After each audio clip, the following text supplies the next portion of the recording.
What happens when a strict professor tries to make an example out of a quiet, unassuming student, not realizing she's challenging none other than Elon Musk?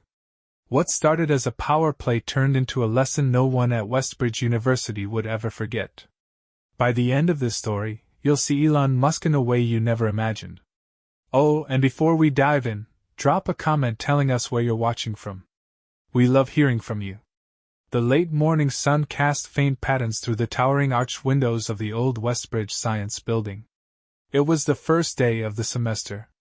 The university, known for its unapologetic brilliance and elitist reputation, buzzed with anxious energy. Students fresh from summer arrived from all over the country, navigating unfamiliar hallways, trying to adjust to the weight of academic expectation. In room 3B of the Applied Physics Department, the air was filled with murmurs, the occasional chuckle, and a sense of impending challenge. On the blackboard in bold white chalk, "Quantum Mechanics 2, Dr. Margaret Hale." She was a legend on campus, sharp-witted, intimidating, and unapologetically harsh. To her, teaching wasn't nurturing, it was a pressure test. Praise was rare. Failure was public. Mediocrity was crushed early. Then, the door opened softly. No one really noticed at first. A man stepped in, casual jeans, black t-shirt, hair slightly disheveled, sunglasses which he took off slowly. He moved quietly to the back of the room, carrying only a thick notebook. No laptop. No phone. Just paper and pen. It was Elon Musk. A few students caught on, whispered, exchanged glances, but out of respect or disbelief, no one said a word. Was this some kind of documentary? A research project? A publicity stunt? Before anyone could speculate further, the door slammed shut. Dr. Hale walked in, heels clicking with precision, her tailored navy suit crisp as her reputation.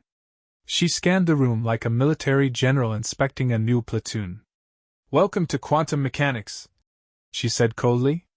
"This is not the place for wishful thinkers or keyboard philosophers. I don't care if your last name is on a skyscraper, or if you once gave a TED Talk. Here, only the mind matters." The message was clear, and when her eyes briefly flicked to the back row, many followed her gaze, to Musk. He sat still, not blinking, not reacting. He flipped open his notebook, as if this were just another class in a long list of challenges. The lecture began, her tone cutting and sharp. But despite the intensity, something else filled the room. Attention. A subtle undercurrent. The class wasn't just about physics anymore. It was about an unspoken standoff, an intellectual game of wills. When the class ended, students slowly packed up, shaken. Elon stayed seated a moment longer, scribbling something in the margins of his notes. Then he stood and walked toward the door. As he passed, Dr. Hale looked at him directly. Two forces collided, hers of command, his of quiet defiance. What no one realized was that this silent man was about to reshape not just a lecture, but their understanding of what intellect truly looks like. The next class came fast. Students showed up early, a buzz running through the room. Elon walked in minutes before it started, same seat, same calm.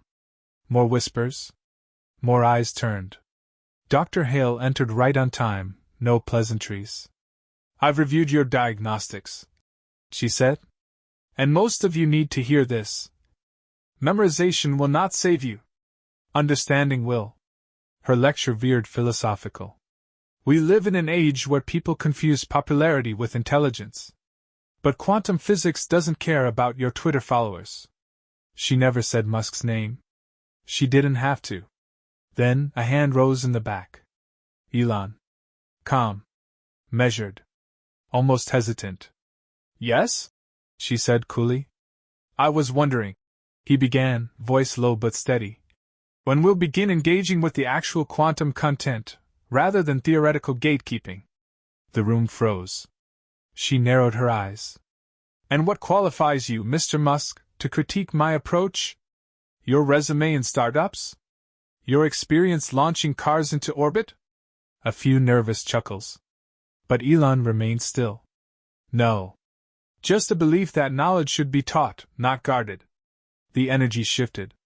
The tone changed. It wasn't rebellion, it was reason. The class leaned in. Later, a girl whispered to herself, "That didn't sound like an entrepreneur." Dr. Hale gave a non-committal, "Interesting," and returned to the lesson. But she spoke faster. Tighter. Like something inside her had been rattled. Elon took notes silently, occasionally jotting equations she hadn't yet reached. By the end, the students were overwhelmed. He was not. Then came the moment. Next class. She walked in and immediately filled the board with a massive equation, something alien and advanced. "This problem," she said, "is not in your textbooks. It's designed to separate the thinkers from the memorizers." She turned. "Mr. Musk, perhaps you'd like to demonstrate your insight?" Silence. Then Elon stood, walked slowly to the front, picked up a piece of chalk, and began. He didn't attack the equation. He unraveled it step by step. "This appears to be a nested matrix embedded in a wave function anomaly," he said, almost gently. He explained, not to impress but to clarify. He cited Schrödinger, Dirac, and even connected a point to a pattern in Mandelbrot's sets. The room was spellbound. Even a quiet girl in the front whispered, "I think I finally get quantum collapse." Elon nodded. "That's what matters.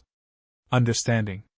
When he finished, the room clapped, first hesitantly, then earnestly. Dr. Hale didn't thank him. She erased the board in silence. But her expression had changed, just slightly. From that day forward, the room transformed. Elon never sat at the front.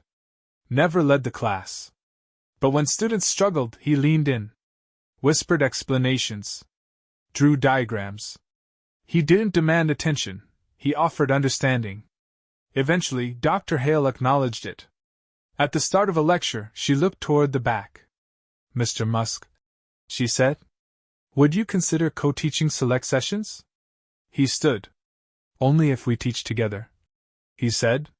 "Not expert and guest, just two people who care." She smiled. And everything changed. Soon, other departments took notice. The curriculum adapted. Students started to thrive, not from easier content, but from clearer guidance. And Elon? He never asked for recognition. He just stayed in the back, helping those who needed it most. One student once asked him, "Why do you always sit back there?" He smiled. "Because from the back, you can see who needs help the most." And that became his legacy. Not the name. Not the fame. But the reminder that true brilliance isn't about outshining others.